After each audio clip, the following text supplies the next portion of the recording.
Apalagi sih? Kadang-kadang itu sekarang kita ini suka, ya wes lah, dia aja asal ganteng, dia aja yang dipilih asal bukan perempuan, ya wes dia aja biarpun dari apa-apa juga gak apa-apa, tapi yang penting dia itu kalau di sosmed, kalau di TV itu nyenengin, tapi kemudian gak bisa kerja, gak deket rakyat. Mau atau gak nih pemimpin kayak gitu? Iya kan? Pernah gak ketemu sama dia? Pernah gak dia datang ke daerah ini? Misalnya Wonogiri. Kalau ke Wonogiri datang ngapain? Ngebantu atau enggak? Sowan atau enggak? Ketemu enggak sama rakyat PDI Perjuangan yang ada di Wonogiri? Jadi jangan kemudian kita itu asal pilih karena cuman kelihatan di panggung aja, panggung media, panggung TV, panggung sosmed. Tapi pilih orang yang betul-betul pernah memperjuangkan kita, pernah bersama-sama sama kita, pernah bergotong royong bersama. Kamu pengangguran, pengen punya kerjaan, hanya lulusan SMA, malas buat SKCK atau surat kelakuan baik dari kepolisian, kamu juga pernah maling di masa lalu, tenang aja, kamu bisa jadi dewan. Yang penting, kamu hanya minta maaf kalau kamu pernah maling. Gajinya memang kecil, tapi tunjangannya banyak dan pensiunnya seumur hidup. Tertarik? Sama yang penting, kamu punya peluang untuk korupsi, meskipun masuk penjara, nanti kamu tetap bisa jadi dewan lagi setelah 5 tahun kemudian. Setelah jadi dewan, ketahuan korupsi, ditangkap, dihukum, dipenjara, terus nanti setelah 5 tahun kemudian kamu nyalonin lagi, terus korupsi lagi. Jadi bagaimana? Sangat menggiurkan? Ada, kalau kayak gini pantas aja suara-suara rakyat sulit untuk didengarkan karena kualifikasi atau syarat-syarat untuk jadi dewan lebih mudah daripada kualifikasi syarat-syarat untuk masuk kerja jadi pabrik di Bandung.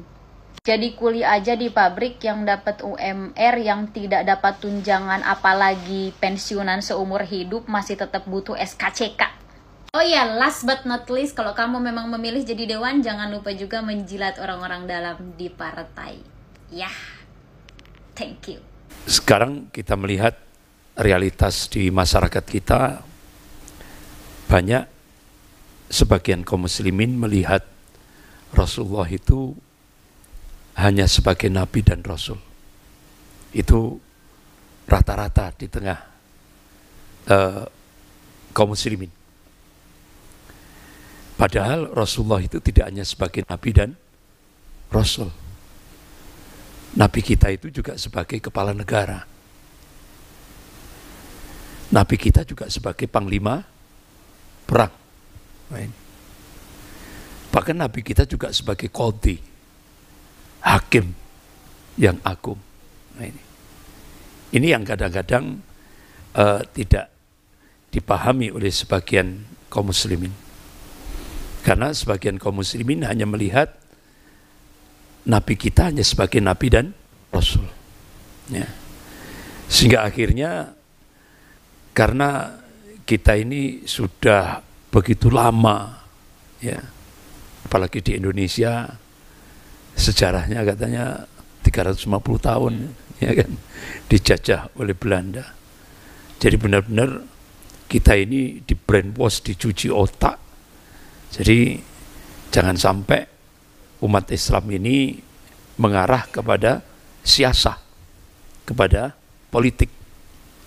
Jadi cukup ibadah-ibadah mahdhah saja. Jadi cukup masjid itu dijadikan sebagai tempat ibadah mahdhah. Jangan sampai di dalam masjid ngomong politik. Sehingga akhirnya karena itu sudah jadi jargon di tengah-tengah sebagian kaum muslimin, sehingga sampai akhirnya kalau ada ustadz ngomong politik langsung nggak diundang lagi, langsung wassalam wakalam. Nah itu karena ya itu tadi, karena sudah dicuci otaknya, ya. Padahal kita diperintah oleh Allah itu dalam surah Al-Baqarah ayat berapa, 108 ini. A'udzubillahi minasyaitonir rajim. Ya ayyuhalladzina amanu udkhulu fis-silmi kafah. Hai orang-orang yang beriman, masuklah ke dalam Islam secara kafah, menyeluruh, totalitas. Wala tattabi'u khutuwatis syaitan. Jangan kamu ikuti langkah-langkah setan. Innahu lakum aduwwun mubin, karena setan itu musuh yang nyata bagimu. Artinya kita disuruh untuk memasuki Islam ini secara menyeluruh. Dan politik itu adalah bagian dari Islam. Nah, itu.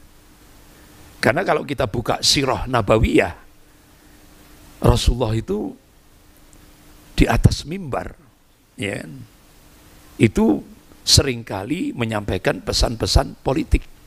Nah, itu. Di atas mimbar. Artinya di dalam masjid Rasulullah menyampaikan pesan-pesan politik. Sehingga akhirnya salah itu kalau ada orang mengatakan di masjid tidak boleh bicara politik. Itu salah besar. Ya kan? Berarti itu kena virus, katanya Gus Nur tadi, sekularisme. Sekuler. Nah, ini. Kena virus sekuler itu. Artinya dipisah agama dan politik. Nah, itu. Makanya Kiai Haji Ma'ruf Amin itu sebelum jadi wakil presiden loh ya. sebelum itu ketika Pak Mukidi di Tapanuli Tengah pidato agama harus dipisah dengan politik, itu langsung marah beliau sebagai Ketua Majelis Ulama Indonesia Pusat. Jadi apa yang disampaikan oleh Pak Mukidi itu lebih berbahaya daripada terorisme. Kalau terorisme yang mati ratusan, kalau statement Mukidi ini yang hancur sebuah negara, ya kan? Nah, itu bahayanya. Makanya beliau mengatakan itu pernyataan itu radikalisme sekuler. Nah, itu lebih berbahaya daripada terorisme. Tapi akhirnya Pak Mukidi ini pinter, beliau pakai filosofi Jawa. Monggo botongo di pangku mati. Selevel Mokhtar Ngabalin ya kan? Di pangku mati. Begitu juga Kiai Ma'ruf Amin di pangku mati. Itu filosofi Jawa. Nah, jadi seperti itu. Nah akhirnya yang kita lihat gerakan sekulerisme itu begitu semarak di Indonesia ini. Nah, begitu semarak. Jadi kesimpulannya jangan sampai kita memisahkan antara agama dan politik. Karena Rasulullah di atas mimbar, Rasulullah perintahkan, ini perintah harian Rasulullah, itu semuanya politik. Al-jamaah, was-sam'ah, wat-ta'ah, wal-hijrah, wal-jihadu fisabilillah. Ini perintah harian Rasulullah di depan para sahabatnya. Ini perintah politik. Ya. Al-jamaah, hidup berjamaah. Was-sam'ah, dengarkan apa yang diperintahkan oleh Allah dan Rasulnya. Wat-ta'ah, taati apa yang diperintahkan oleh Allah dan Rasulnya. Wal-hijrah, hijrah di jalan Allah. Wal-jihadu fisabilillah. Ini perintah politik. Untuk membangun istimewa Islamiyah, masyarakat Islam, masyarakat Islami. Jadi kesimpulannya, kalau ada orang memisahkan agama dengan politik, itu sama saja dia menjauhkan kaum muslimin dari Al-Quran dan As-Sunnah. Itu kesimpulannya. Karena politik itu bagian dari ajaran Islam. Sama dengan masalah khilafah. Sekarang orang kan alergi itu. Ngomong khilafah itu alergi sekali. Sampai Ustadz Abdul Somad datang ke Prof. Din Samsudin. Ini saya nggak boleh nerangkan tafsir surah Al-Baqarah ayat 30. A'udzubillahi minasyaitonir rajim. Bismillahirrahmanirrahim. Wa idz qala rabbuka lil malaikati inni ja'ilun fil ardi khalifah. Jadi Allah berfirman kepada para malaikatnya, aku hendak menciptakan di bumi ini seorang khalifah. Nah, itu. Masa ayat ini disuruh buang? Nggak boleh diajarkan. Ya kan? Karena itu masalah khilafah. Ya kan? Padahal ayatnya sudah jelas. Ayatnya jelas. Nah, itu. Hadisnya kan sudah jelas. Cetho, welo-welo. Ya kan?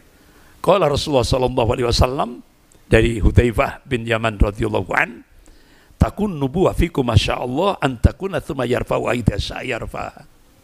Thumma takunu khilafatun ala minhaji nubuwah fayakunu masyaallah an takuna thumma yarfa'u idza sya'a yarfa'ha thumma takunu mulkan adhan fayakunu masyaallah an takuna thumma yarfa'u idza sya'a yarfa'ha thumma takunu mulkan jabriyah fayakunu masyaallah an takuna thumma yarfa'u idza sya'a yarfa'ha thumma takunu khilafatun ala minhaji nubuwah. Kemudian Rasulullah diam.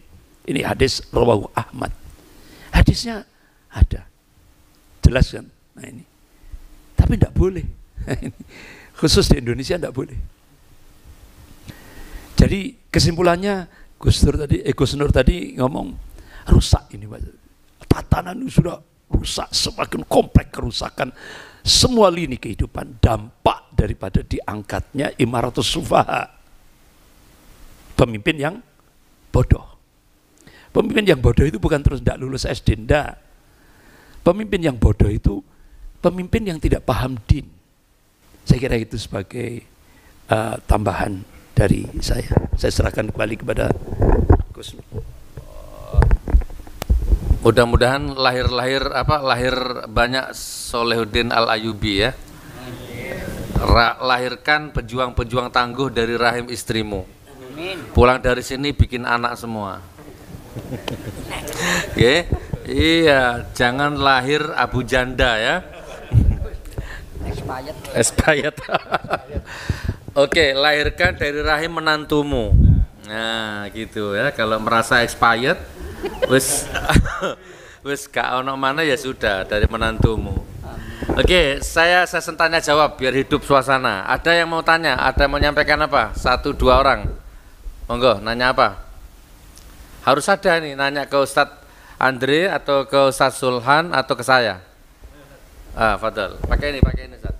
Pakai ini. Saya cuma ingin menyampaikan Gus Nur dapat salam dari Haji Kolik. Tokonya sudah mulai ramai lagi dan beliau mengucapkan terima kasih ke Gus Nur. Beliau mengasih amanah saya seperti itu. Iya. Iya. Ada lagi pertanyaan yang nanya. Pak Roni nanya. Pak Rofi. Sambon. Pak Haji Kolik ini punya toko dan pengusaha rumah makan ya di Surabaya. Saya ke sana. Mati, sepi, singup gitu ya. Saya nggak pakai ini momentum ini kayaknya bagus ini. Sekarang lagi rame dukun-dukun itu ya. Ada Samsudin, ada pengacara dukun. Katanya kalau nyantet itu juga perlu doa sama Allah kan gitu ya. Nah kemarin saya ada pasien, kita tiap hari kedatangan pasien sekarang, cuman nggak kita kontenkan ya. Saya tawari, mau nggak saya kontenkan, kebanyakannya nggak mau. Karena rata-rata masalah rumah tangga dengan riba, dengan dikejar-kejar debt collector itu, jadi malu. Nah kemarin Haji Kolik ini sepi warungnya, sepi tokonya, Ustadz. Saya ke sana dan saya nggak pakai ilmu apa-apa. Saya cuma tanya, sampean sudah kemana saja ikhtiar? Kalau ke dukun nggak bisa dihitung Gus gitu. Jadi saya udah mulai dari ujung timur Banyuwangi sampai ujung kulon barat itu sudah saya datangi. Mulai dari yang hitam sampai yang putih, mulai dari yang karoma sampai yang sesat sudah tak datangi semua. Ini hobi dukun orang ini. Gitu. Akhirnya saya punya feeling gini, ya sudah gini aja. Memang rumahmu ini hawanya nggak enak. Ya, cuman kalau saya baca, saya deteksi nggak ada energi-energi dari santet orang, nggak ada, justru energinya dari Anda sendiri. Coba kira-kira di rumah ini pernah ditanami apa sama dukun-dukun itu? Baru dia nyebut, Pak, oh ya Gus, mau dibuka semua, mau, monggo, akhirnya dibuka. Jadi persis di depan pintu utama itu ada kepalanya kerbau. Dia beli kerbau 11 juta, dibeleh, dipendem di situ kepalanya. Ini dukunnya dari daerah Bromo sinilah ya tuh, Allahu Akbar ya. Terus kemudian di ujung depan belakangnya ada G4 penjuru, ada kepalanya ayam, katanya ayam cemani. Dia beli sekitar 8 jutaan lah satu ekor itu, dipotong, wallahu a'lam bishawab. Terus kemudian Kita ambil, cuma dia nggak mau dikontenkan, jadi saya agak kecewa saya. Ayo dikontenkan, karena di luar sana masih banyak orang Islam yang masih goblok bodoh seperti sampean ini gitu kan. Sudah haji, Pak. Padahal kalau sudah haji kan al-hajju asyhurun ma'lumat, faman faradha fihinal hajja fala rafatha wala fusuqa wala jidal, ya, al-ayah dan seterusnya itu. Orang kalau belum haji sama sudah haji kan harus beda harusnya. Imannya lebih kuat. Ini kan sudah haji tapi kok parah. Jadi naik ke bumbung itu ada juga. Bumbungannya itu jadi bongkar plafon, dia nyuruh anak buahnya naik. Di situ ada keris gitu. Ada keris satu paket, satu judo katanya suami istri. Keris ya anak bojone barang ya. Nah, turunkan gitu. Terus yang terakhir baru dia nunjukkan satu kamar khusus, itu isinya juga sembarang macam, mulai dari keris, akik sampai jenglot ada di situ. Dikeluarkan semua, ditumpuk di ruang tamu itu ada 2 gelangsing, 2 karung. Ya Allah, akhirnya kita buang ke laut. Terus dia ngasih uang ke saya tolak. Jadi ini mumpung diliput YouTube juga. Saya haram hukumnya nerima uang dari pengobatan, dari pasien. Ini kan banyak dukun-dukun yang ada ustadz pakai sorban, pakai jim, pakai jubah, tapi kan yang jual sikep, jual tasbih sampai puluhan juta. Oke, kembali ke Haji Khalid, akhirnya ngasih duit saya tolak, kan orangnya lihat itu otomatis nanti ini beliau titip salam. Jangan, kalau memang ngasih uang larikan ke pesantren atau ke masjid yang saya bangun. Akhirnya beliau menyalurkan ke sana 50 sak semen. Alhamdulillah, dan sekarang beliau titip salam, warungnya, tokonya sudah mulai rame lagi.